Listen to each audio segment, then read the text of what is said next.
As I was about to leave my brother's restaurant, the female manager stopped me. Miss, excuse me, but you haven't paid your bill. I looked at the unfamiliar face and thought that she was probably new and didn't recognize me, so I explained politely, just put it on the owner's tab, he knows me. The manager shot me a disdainful look. Miss, this is a Michelin 3-star restaurant. We don't let just anyone run up a tab. She handed me a printed bill. I glanced at it. $50,000 for one meal, $3,000 for tableware maintenance, $5,000 for exclusive air purification, $10,000 for a VIP mood calming service fee, and a bunch of other ridiculous charges. I didn't even know my brother's place was such a scam. I couldn't help but laugh in disbelief. I'm the owner's sister. If there's a problem, tell him to talk to me at home. But she just wouldn't drop it. If you can't afford it, stop acting like you can. And don't act like you know Mr. Dennis either. I fired off a quick text to my secretary, tell my brother to either fire this manager or I'm pulling my investment. Chapter Miss, stop wasting everyone's time and just pay your bill. The manager's tone was sharp and condescending, as if she were already sure I was trying to score a free meal. A few curious glances came from the people around us. I frowned, not wanting to waste my time on something this ridiculous. I took out my phone to call my younger brother, Dennis White. All I got was a busy signal. I tried again,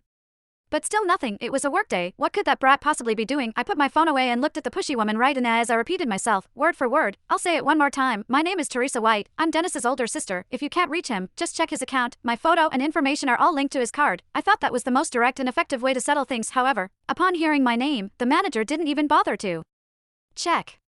Instead, she burst into a loud laugh, drawing even more attention our way. She leaned in suddenly, lowering her voice so that only the two of us could hear, still playing pretend. I've seen your face on my hubby, Dennis's, social media. You're just a shameless witch, sneaking around with my man. And now, you have the nerve to show up here and try to put your meal on his tab. How thick-skinned are you? For a moment, I was stunned. I glanced at her name tag, Jessica Thompson. I could only feel speechless at all of this. So, this was Dennis's so-called secret girlfriend, the one he wouldn't even show me a photo of. How could Dennis have such terrible taste? I see, this outrageous $50,000 bill wasn't some kind of misunderstanding. It was a setup, planned all along just to humiliate me. Before I could say another word, she had lost her patience. If this lady wants to dine and dash, we'll just have to detain her and wait for the police. She waved her hand, and two brawny security guards who had been waiting nearby immediately stepped forward. One clamped a hand tightly over my mouth, while the other twisted my arms behind my back like I was a criminal. I struggled, but it was hopeless due to the difference in strength. Ignoring my furious glare and the shocked looks from the other guests, they dragged me roughly toward the kitchen. They then dumped me into a storage room that reeked of disinfectants and leftover food. The door slammed shut, cutting me off from all light and sound outside. Chapter in the darkness. The manager, Jessica, didn't say a word. She simply lifted her foot that was clad in a high heel and kicked me hard in the stomach. The pain was so intense that I curled up on the floor, my stomach churning. Spending my man's money.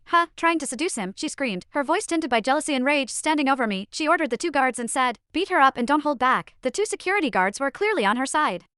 Without the slightest hesitation, they started to punch and kick me. I clenched my teeth, keeping inside every cry and groan. It felt like my bones were breaking and my innards were scrambling. Jessica kept screaming, who do you think you are? You're nothing but a leech. I told you, I'm his sister. If you don't believe me, ask Dennis yourself. Call him right now, and I'll speak to him. I tried to explain, but she didn't care at all. She only raised her hand and